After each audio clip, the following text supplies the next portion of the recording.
Soy Luis Javier Castro Naranjo, profesor de esta Facultad de Medicina durante los últimos 30 años y les voy a hablar de un tema que me apasiona bastante, que es el de medicamentos y embarazo. Afortunadamente, un médico durante su ejercicio profesional, durante su vida profesional, va a emplear aproximadamente unos 50 medicamentos, pero todos ustedes saben la cantidad de productos farmacéuticos que hay y que sería imposible para cualquiera de nosotros manejar toda esa cantidad de productos. Entonces al final vamos a sedimentar la información y vamos a terminar en nuestra vida profesional utilizando unos 50 medicamentos. Hay unas referencias bibliográficas, la primera ya ese curso, que es un curso virtual en la plataforma Moodle, está alejado en UDA-ROA. Hay una dirección electrónica que es safefetus.com donde rápidamente, de una manera muy sencilla, puedes consultar cualquier medicamento en algún momento de tu vida profesional y te va a hablar de la seguridad o no de ese medicamento durante la gestación.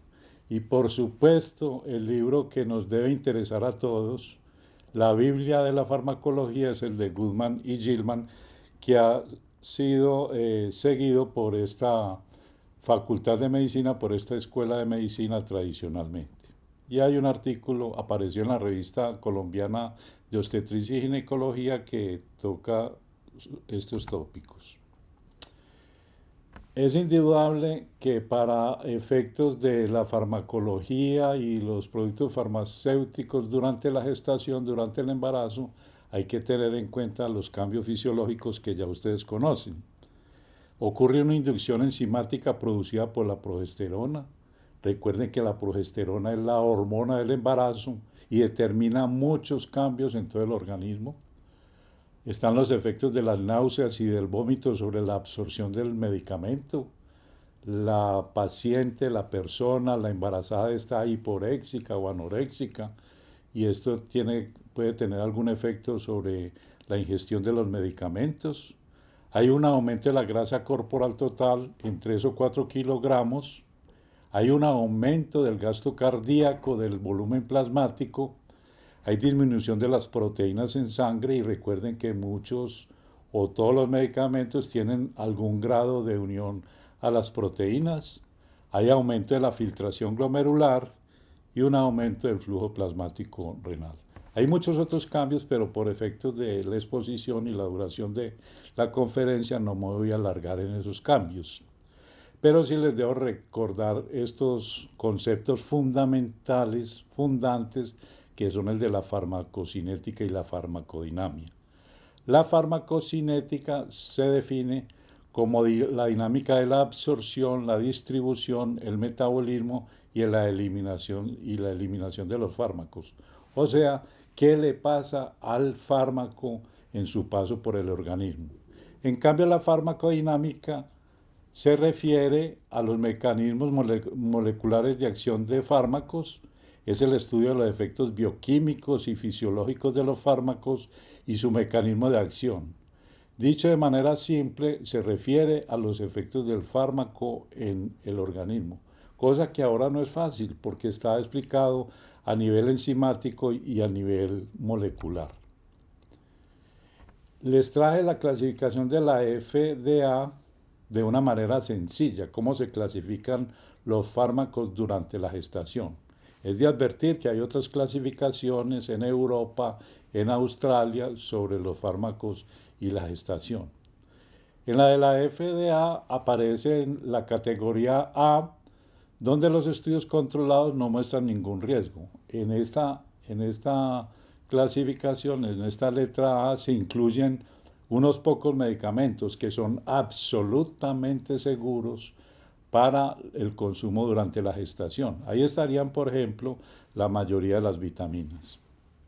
En la categoría B están los medicamentos sobre los cuales no hay datos de riesgos en seres humanos, pero han sido experimentados ampliamente en animales y no se ha visto que sean teratogénicos o que produzcan daños en animales. En la categoría C no se puede descartar el riesgo. Aquí hay un gran número de medicamentos que usamos en embarazadas. En la categoría D, esta ya es una categoría de más riesgo, es una categoría donde hay fármacos como los anticonvulsivantes, los psicotrópicos, que pueden ser teratogénicos, que sabemos que son teratogénicos, pero que desafortunadamente hay que emplear en las embarazadas por el riesgo de muerte o de complicaciones graves durante la gestación si se suspende el medicamento. Ejemplo, ácido valproico. Es un medicamento que se reconoce como teratogénico, pero además es el anticonvulsivante más utilizado en el mundo. Es el anticonvulsivante tal vez de más amplio espectro. Y ya sabemos que aparte de ser teratogénico, aparte de producir malformaciones cardíacas y a nivel cerebral, puede producir un retraso o un daño cognitivo. Entonces, en el momento lo que se hace con el ácido valproico es reemplazarlo por otro medicamento más seguro con el auxilio o con la ayuda del neurólogo clínico. Y definitivamente en la categoría X están los medicamentos contraindicados en el embarazo. Aquí tenemos que hacer alusión, mención a la talidomida, que fue la que dio origen a todos estos problemas de teratogenicidad, a la que hizo que desarrolláramos los conceptos, el conocimiento en torno a la teratogenicidad. Y me gusta hablar de lo que considero la nueva tretinoína. Ojo, lo que considero la nueva talidomida, que es la isotretinoína. Este compuesto produce malformaciones graves en el feto y produce muerte fetal. En el momento se recomienda que la mujer que vaya a planificar que vaya a utilizar este método para el control del acné y de otras enfermedades, debe utilizar un doble método de planificación familiar. ¿Qué es entonces la teratogenicidad? Los efectos teratógenos de la talidomida sobre la formación de las extremidades, del alcohol sobre el desarrollo del sistema nervioso central y la cognición, y del dietilestilbestrol sobre el desarrollo genital en varones y mujeres, y sobre el desarrollo subsiguiente de carcinomas vaginales y cervicouterinos en la descendencia de las mujeres, son recordatorios importantes de los riesgos de la exposición fetal a los fármacos. Desafortunadamente, muchas esposas de médicos tomaron o consumieron talidomida por allá en los años 50, 60 del siglo pasado. Y muchas personas también consumieron el mencionado dietilestilbestrol. Esa talidomida se relacionó especialmente con focomelia, con malformaciones en las extremidades y otras malformaciones congénitas en los fetos. Se supone que el 20% de los hijos, se tiene esa estadística, de las madres que tomaron talidomida durante la gestación, nacieron con malformaciones congénitas. En 1960 se había introducido en Europa la talidomida y, como les dije, el 20% de los recién nacidos presentaron malformaciones. Las sustancias que disminuyen la absorción del ácido fólico, y ahí están, la mayoría de los anticonvulsivantes se van a relacionar con teratogenicidad. Entonces hablamos de la idantoína, de la fenitoína, de la carbamazepina, el valproato y el fenobarbital. Está el síndrome de la warfarina.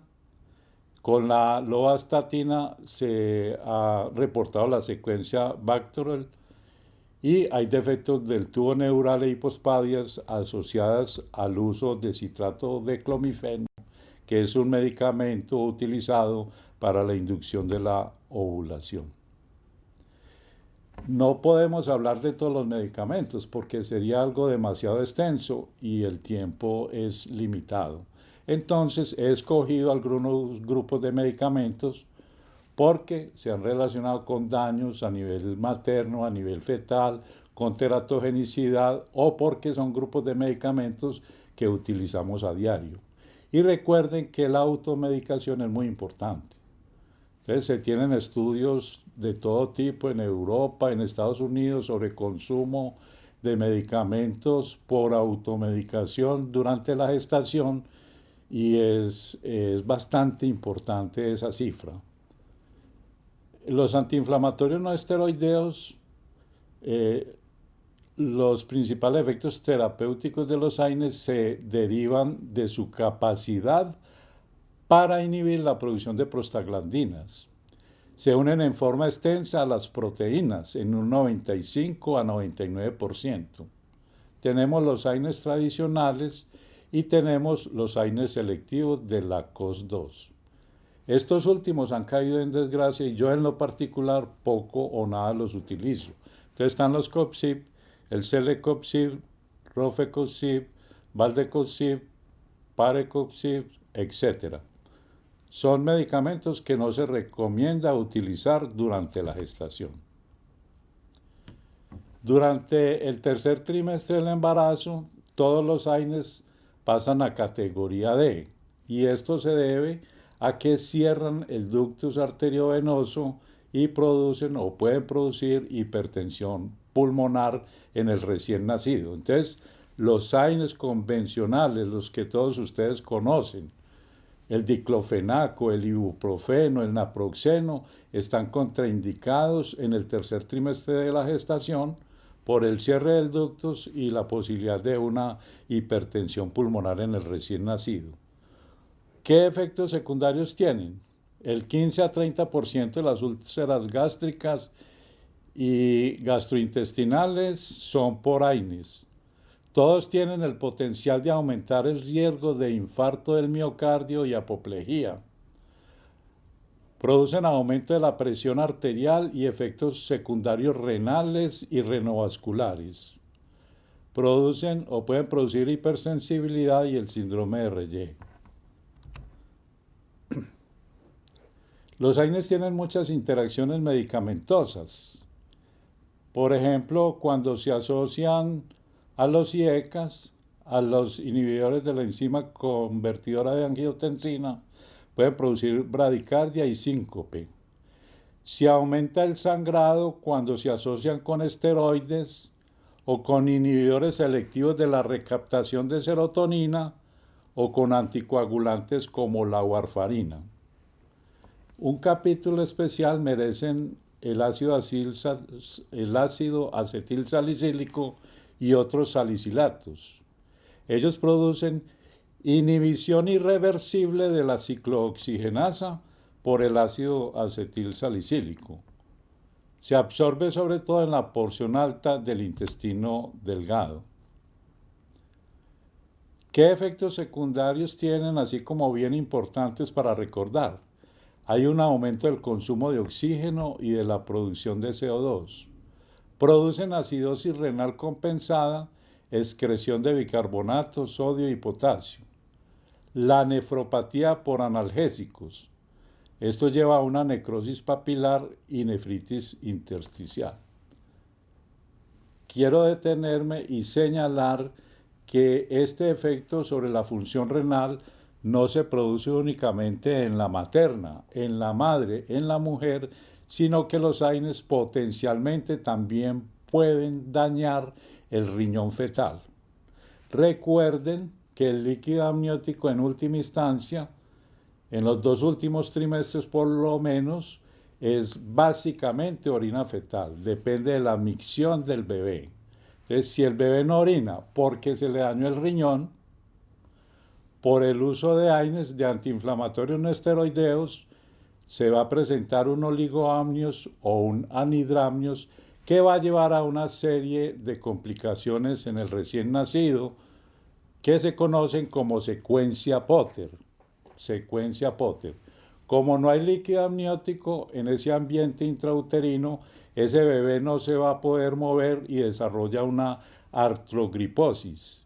Como todo su cuerpo está sometido a las contracciones uterinas durante toda la gestación, se van a producir deformidades craneofaciales, compresiones del cordón umbilical y todo ello puede llevar a restricción del crecimiento intrauterino, a compresiones del cordón que se pueden reflejar en bradicardias, compromiso del estado de bienestar del bebé y muy probablemente a la muerte fetal.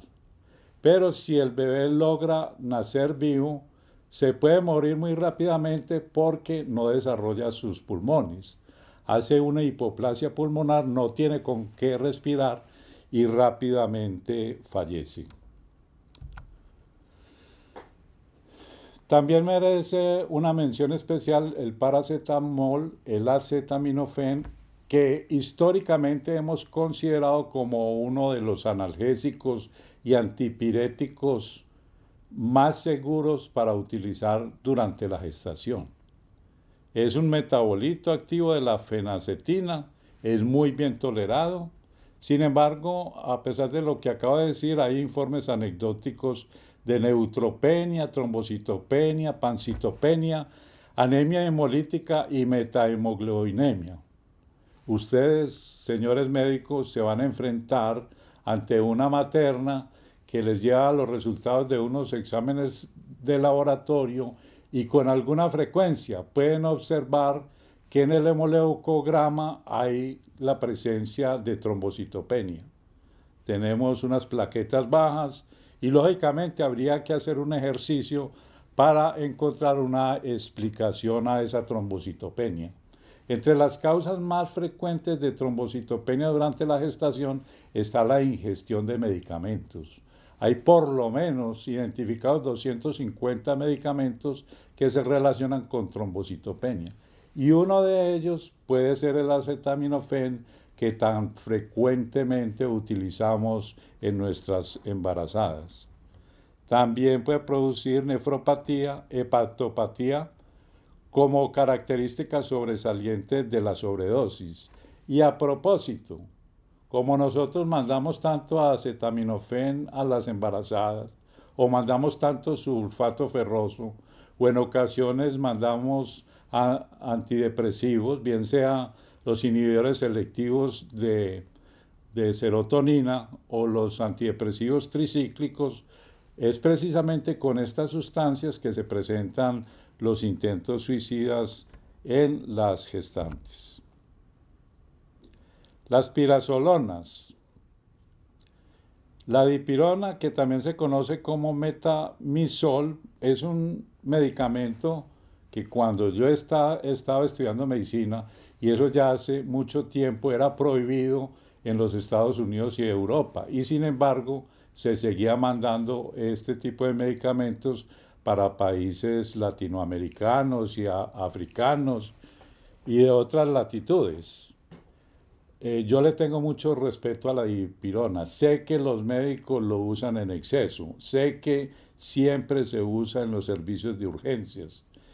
Sé que existe la dipirona compuesta y que es un excelente antiinflamatorio, un excelente, y más que inflamatorio, antipirético, un excelente analgésico, pero que tiene efectos secundarios muy graves y por eso yo en mi práctica médica no lo uso. Produce leucopenia o puede producir agranulocitosis y displasia medular. Hay 7.000 casos al año de agranulocitosis y un caso por cada 3.000 pacientes.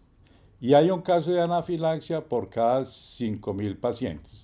O sea, cuando usted decide como médico usar pirazolonas, usar dipirona, usar gifaril, usar novalgina o cualquier otro nombre comercial, tiene ese riesgo grande de que el paciente le presente una anafilaxis o que le presente una agranulocitosis o una displasia medular. Vamos a hablar muy poquito de los antimicrobianos, pero los tenemos que mencionar porque también son unos medicamentos bastante formulados a nuestras embarazadas. Habría que concebir las moléculas de antimicrobianos como ligandos, cuyos receptores son las proteínas de los microorganismos. Hacia esto apunta la farmacología. Nosotros utilizamos bastante metronidazol y tiene estas indicaciones. tricomoniasis, amibiasis, infecciones anaeróbicas, yardiasis, cirugía colorectal. Yo sobre el metronidazol digo que es un medicamento mayor de edad, porque lo estamos utilizando desde los años 60. Ha sido ampliamente usado en todo el mundo, incluidas lógicamente las mujeres embarazadas, que son las que nos preocupan en este momento. Nadie ha podido demostrar a ciencia cierta que sea un medicamento teratogénico. Nadie ha podido demostrar que el metronidazol sea teratogénico. Sin embargo, yo trato de evitarlo durante el primer trimestre del embarazo, a no ser que sea estrictamente necesario. Pero es un medicamento excelente para esas indicaciones que les acabo de mencionar. Y recuerden que en las embarazadas es muy común la vaginosis bacteriana, y ese es el medicamento de elección, el metronidazol. Puede producir cefalea, náuseas, serostomía y un sabor metálico en la boca. Recuerden que tradicionalmente le hemos dicho a nuestros pacientes que no deben consumir bebidas alcohólicas cuando estén en un tratamiento con metronidazol, por el famoso efecto Antabuse. Si la persona lo hace, puede producirse un cuadro caracterizado por náuseas, vómitos, diarrea, mucho malestar general, lo que llamamos efecto Antabuse. Produce también neurotoxicidad y puede llegar a producir un síndrome de Stevens-Johnson, como muchos otros medicamentos, pero afortunadamente el riesgo de un Stevens-Johnson es supremamente bajo. Estos medicamentos sí me llaman bastante la atención y me gusta hacer énfasis sobre ellos, los anticonvulsivantes. Como principio decimos que todos los anticonvulsivantes son teratogénicos. Durante muchos años en la universidad, en el departamento de ginecología y obstetricia, porque era lo que leíamos en la literatura universal, cambiábamos medicamentos por fenobarbital, considerando que este medicamento, el fenobarbital, era más seguro para las embarazadas. Es igual de teratogénico.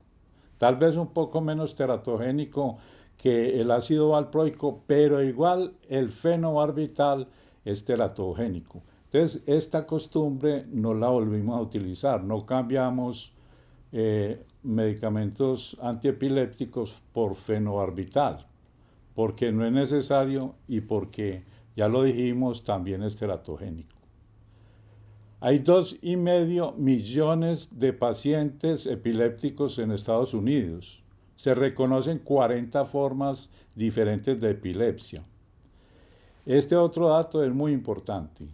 La FDA exigió a las farmacéuticas que incluyeran en las etiquetas, en los envases de los anticonvulsivantes, que podían inducir pensamientos e ideas suicidas.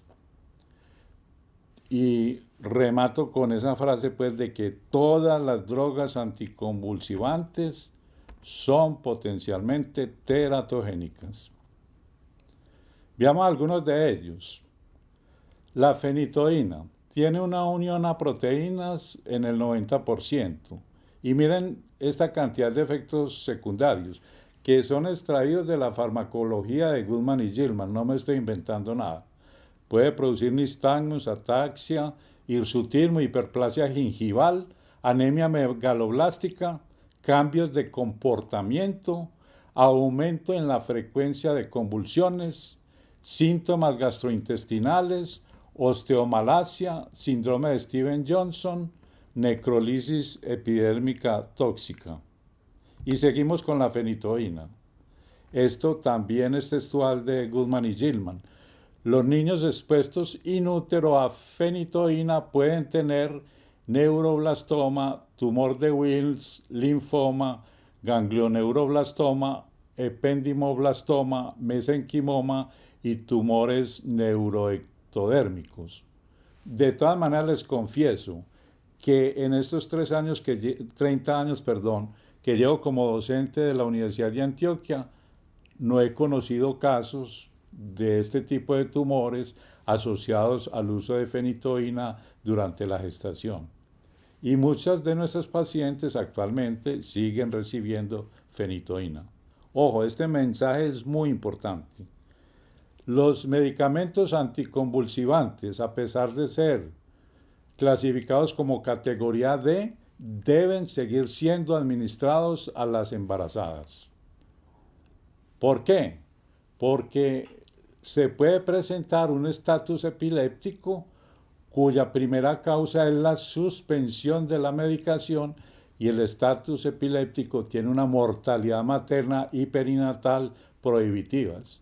Si nos quedan dudas con algún medicamento, si vamos a cambiar el ácido valproico por otro medicamento, debemos acudir al neurólogo clínico para que nos ayude con esa transición hacia otro medicamento menos teratogénico que el ácido valproico y que no produzca ese retraso cognitivo que ya se conoce. Del fenobarbital, recordemos que fue el primer anticonvulsivante orgánico eficaz, tiene acción sobre el receptor GABA, en los niños puede producir irritabilidad e hiperactividad, en los ancianos agitación y confusión, y se ha asociado, como ya lo esbozamos desde el principio, por la deficiencia del ácido fólico, anemia megaloblástica, hipoprotrombinemia, exantema escarlatiforme, osteomalacia, sedación, nistagmus y ataxia. La carbamazepina también es viejo, es de los años 60. Su indicación inicial y única y exclusiva era la neuralgia del trigémino, pero desde 1974 la FDA lo aprobó como anticonvulsivante. Químicamente es similar a los antidepresivos tricíclicos, es pariente de los antidepresivos tricíclicos, es útil en pacientes maníaco-depresivos.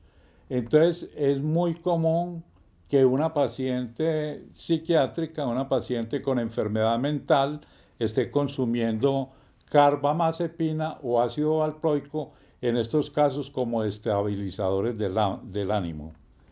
Entre los efectos secundarios se cuenta con somnolencia, vértigo, ataxia, diplopía y visión borrosa, náuseas, vómitos y alteraciones hematológicas graves.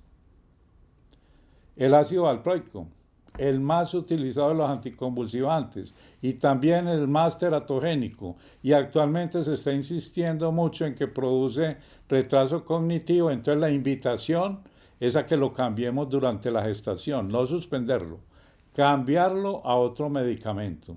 Si lo suspendemos bruscamente y dejamos a la paciente sin otra medicación, se puede presentar el estatus convulsivo.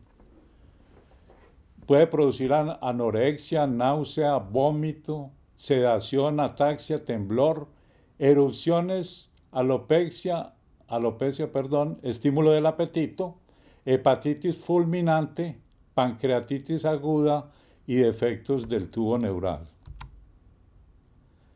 Les voy a contar una anécdota que me parece muy simpática. En una IPS de la ciudad, hace un par de años, hubo una noticia mediática en Teleantioquia Noticias, en Hora 13, donde decían que en una IPS se había quemado una paciente con un ácido. Y en realidad lo que había pasado es que un neurólogo le formuló adecuadamente, apropiadamente, un ácido valproico a una señora que, entre otras cosas, no estaba embarazada e hizo un Steven Johnson o una necrolisis epidérmica tóxica, lo cual fue interpretado por los familiares, por las hermanas de la paciente, como que la hubieran quemado en esa IPS con un ácido. Y efectivamente la señora había recibido el ácido valproico.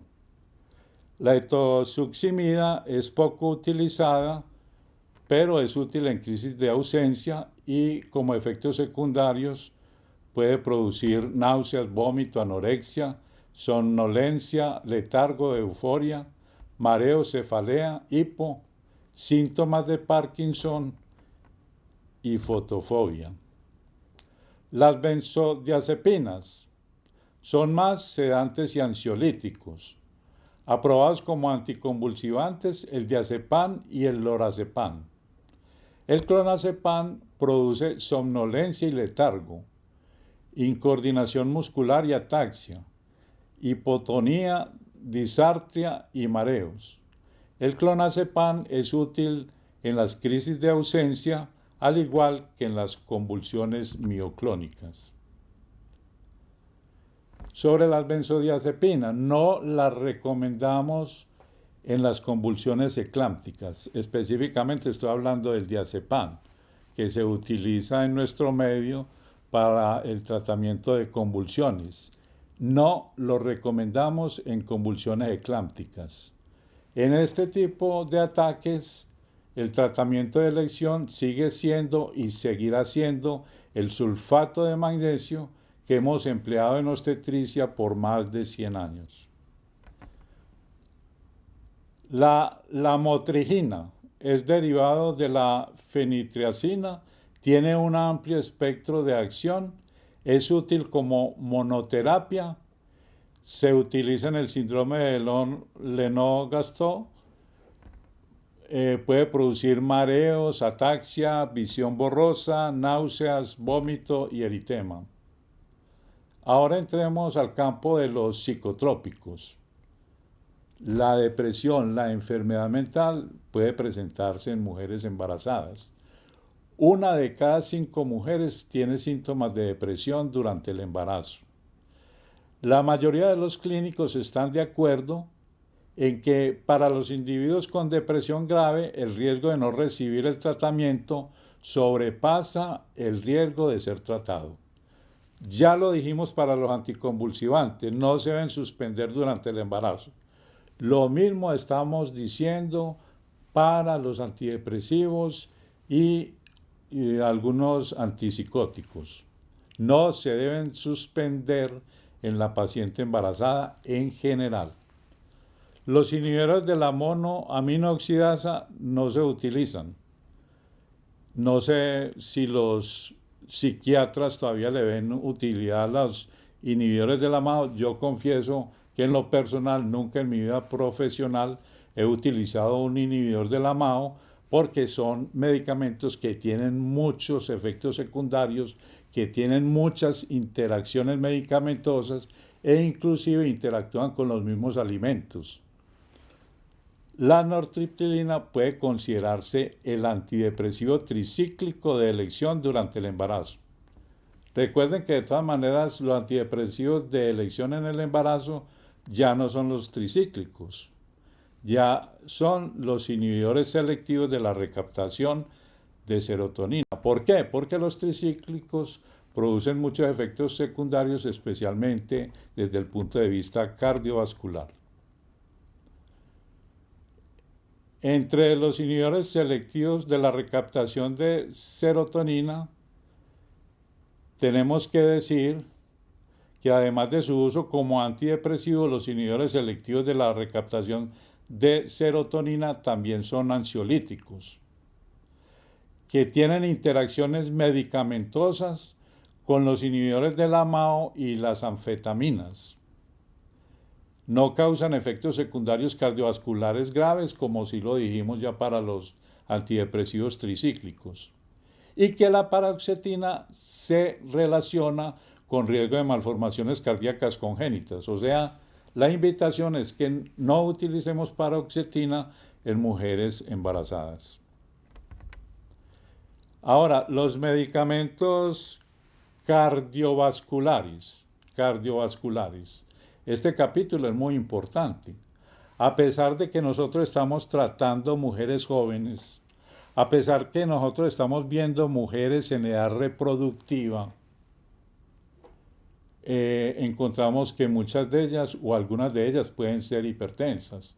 Yo repito, las mujeres jóvenes con hipertensión las ven los obstetras, porque a través del control prenatal, de la visita prenatal, detectamos esa hipertensión.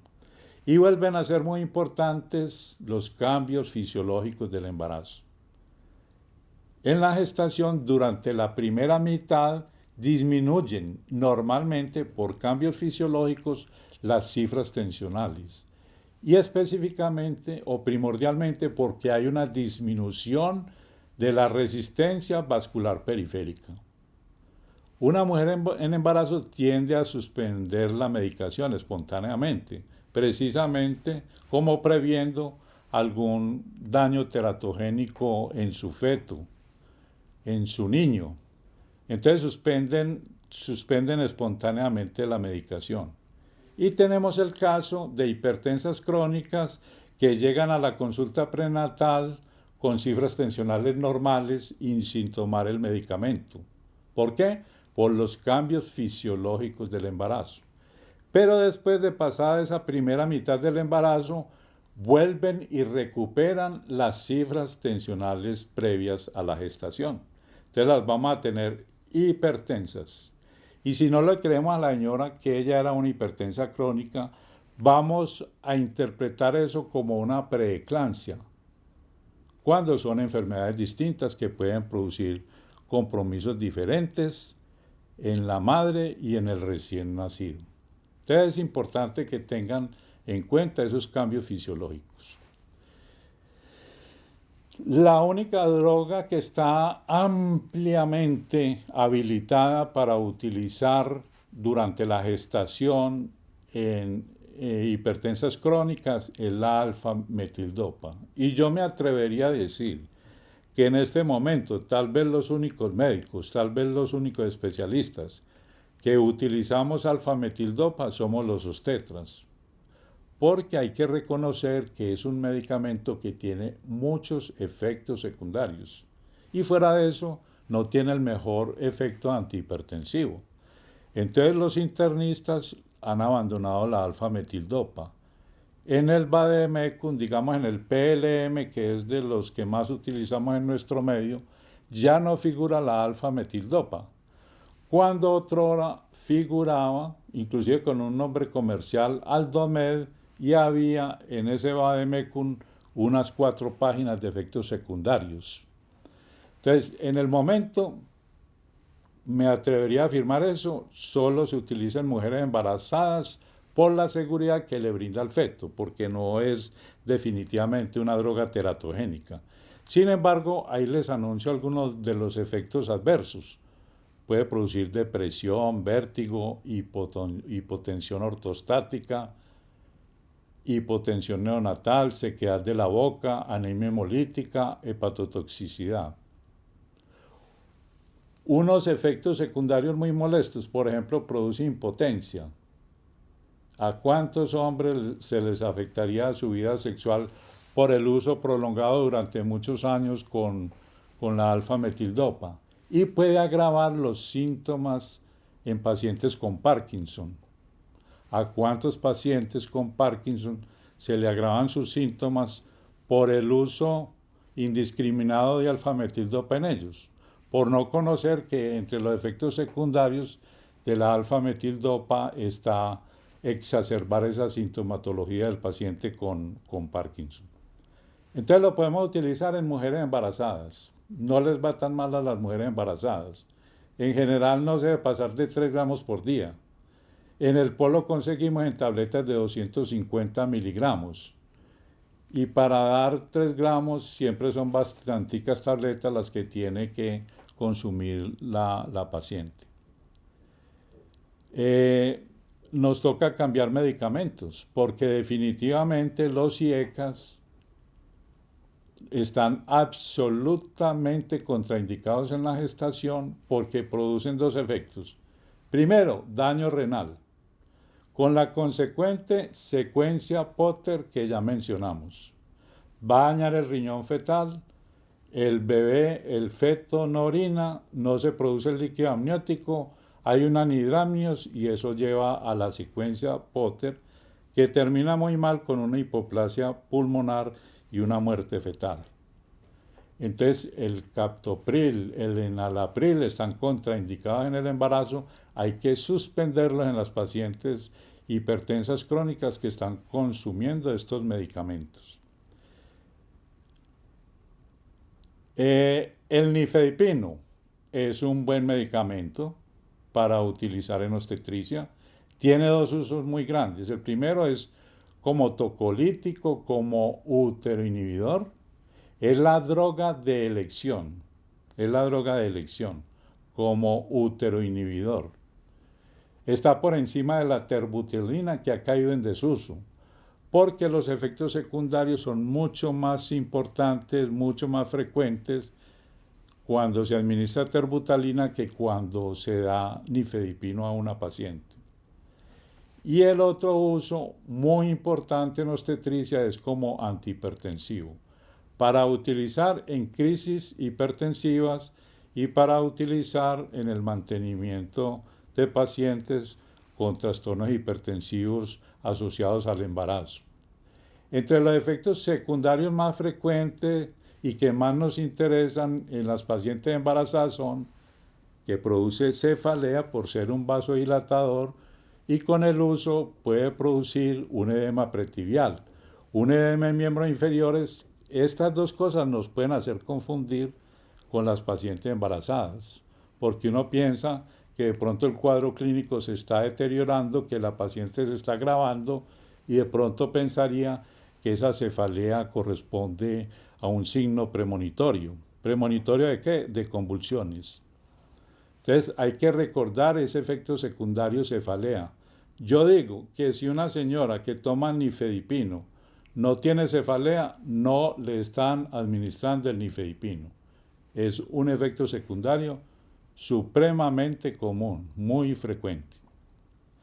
El losartán también está contraindicado durante el embarazo. Se me olvidaba ahora decirles cuál es el efecto secundario, ese segundo efecto secundario que se puede presentar con los IECAS y que también ocurre con el losartán. Recuerden, el cierre del ductus y la hipertensión pulmonar. Entonces el losartán produce lo mismo que los IECAS, el daño renal, el cierre del ductus y la hipertensión pulmonar. El labetalol también es un medicamento excelente donde esté disponible, por ejemplo, en el Hospital San Vicente de Paúl, en los segundos niveles con seguridad está disponible el labetalol. No sé qué tanto estará en los primeros niveles de atención, pero donde lo tengamos. Las ampollas de labetalol vienen de 20 miligramos. De 20 centímetros cúbicos de 20 mililitros y tienen 100 miligramos de labetalol. Entonces lo que hacemos es llevar esa ampolla hasta 100 centímetros en solución salina y nos queda una relación de 1 a 1. Por cada mililitro de esa solución que acabamos de preparar hay 1 miligramo de labetalol. Y en las crisis hipertensivas le vamos administrando a la paciente 20 miligramos intravenoso lento de labetalol como un primer bolo. Si la paciente continúa con las cifras tensionales muy altas, por encima de 160, 110, podemos administrar un segundo bolo de labetalol de 40 miligramos, doblamos la dosis, 40 miligramos, intravenoso lento, esperamos 15 o 20 minutos a ver si la paciente se ha estabilizado, ha mejorado sus cifras tensionales, o si no, podemos utilizar un tercer bolo de labetalol ya con 80 miligramos del medicamento. Bueno, esto es básicamente lo que tenía para decirles. Sin embargo, les quiero hablar algo sobre el sulfato de magnesio y la oxitocina. Estos son medicamentos que identifican la práctica obstétrica. Yo no concibo la obstetricia sin el uso de oxitocina y no concibo la obstetricia sin el uso de sulfato de magnesio. Sobre la oxitocina, viene en ampollas de 5 y de 10 miligramos. Ojo, generalmente vienen ampollas de 10 miligramos, pero el médico debe estar seguro de lo que está utilizando. Entonces no formulemos en ampollas, formulamos en unidades. Vamos a preparar lo que se llama una solución estándar, que le va a ser muy útil a todos ustedes para la inducción del parto en pacientes que tengan alguna complicación. ¿Cómo se prepara? Se cogen 500 centímetros de solución salina y en esos 500 centímetros se ponen 10 unidades de oxitocina. Recuerden, no es una ampolla, son 10 unidades de oxitocina. Y eso lo vamos a pasar en una bomba de infusión. Ojo, solo y si preparamos esa solución, como dijimos, 500 centímetros de solución salina y 10 unidades de oxitocina, tenemos lo que se llama una solución estándar. Y en esa solución estándar identificamos una constante, una K, que es 3. Y ese 3 nos sirve para multiplicar o dividir. Siempre vamos a pasar esa oxitocina en bomba de infusión para darle seguridad a la paciente. Porque la oxitocina, entre otras cosas, puede llegar a producir una policistolia, un estado fetal no tranquilizador, una muerte fetal, una ruptura uterina, una muerte materna. Todas son cosas demasiado graves. Entonces ustedes como médicos siempre la van a emplear de una manera muy juiciosa y en bomba de infusión. Cuando preparamos esa solución estándar y lo vamos a pasar en la bomba de infusión, si yo pasara esa solución a 6 centímetros cúbicos por hora, a 6 mililitros por hora, le estaría pasando a esa paciente 2 miliunidades por minuto de oxitocina, que es una buena dosis para arrancar una inducción. Y les hablaba que había una constante 3, nos sirve para multiplicar o dividir. Multiplicamos las miliunidades por 3 y obtenemos los mililitros por hora a los cuales se debe pasar esa infusión. Y al revés, si dividimos los mililitros por 3, obtenemos las miliunidades por minuto, que es la forma de dosificar la oxitocina. O sea, yo le puedo poner a una paciente 2 miliunidades por minuto de oxitocina, 6 miliunidades por minuto de oxitocina, 10 miliunidades por minuto de oxitocina, o en unas gestaciones muy tempranas hasta unas dosis mucho más altas. Pero en general, en un embarazo de término, arrancamos con 2 miliunidades por minuto. Un ejemplo para terminar con el uso de la oxitocina. Si un paciente estuviera recibiendo 15 centímetros por hora en bomba de infusión de esa solución estándar que acabamos de preparar, estaría recibiendo 5 miliunidades por minuto de oxitocina. Esa sería la dosis que le estaríamos pasando a esa paciente en particular. Hasta acá lo que queríamos decir de la oxitocina.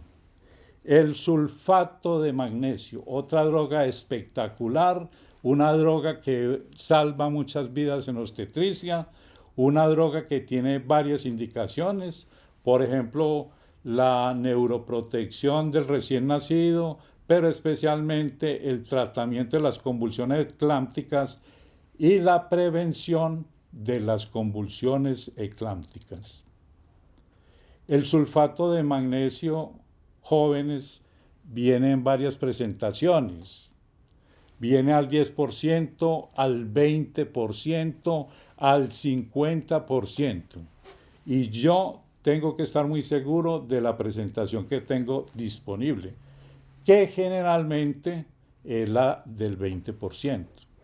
Ampollas de 10 mililitros al 20%. En cada 10 mililitros de esa ampolla hay 2 gramos de sulfato de magnesio. ¿Qué es lo que hacemos normalmente? Preparamos una solución con 500 centímetros de solución salina y 10 gramos de sulfato de magnesio. 10 gramos de sulfato de magnesio. ¿Cómo obtenemos esos 10 gramos de sulfato de magnesio? Con 5 ampollas de sulfato de magnesio al 20%. Con el sulfato de magnesio tampoco podemos cometer errores, porque a pesar de ser una excelente droga, si la utilizamos inadecuadamente, podríamos dar traste a la vida de la paciente. Podríamos matar a la paciente. Eso sería un homicidio culposo. Una vez preparada esa solución, 500 centímetros, con 10 gramos de sulfato de magnesio, uno pudiese pasar la mitad a chorro. Eso dicen las normas. O sea, 275 centímetros a chorro. A mí me gusta no pasarlo tan rápido y más bien demorarme 15 o 20 minutos. Porque cuando uno administra sulfato de magnesio, rápidamente la paciente experimenta muchos efectos secundarios. Se vuelve muy inestable, manifiesta yo me voy a morir, ¿qué es esto tan horrible? Le dan náuseas, vómito, se pone muy inquieta, le da flushing, tiene un enrojecimiento y un calor en la piel que la desespera. Eso únicamente se presenta cuando pasamos el sulfato de magnesio a chorro.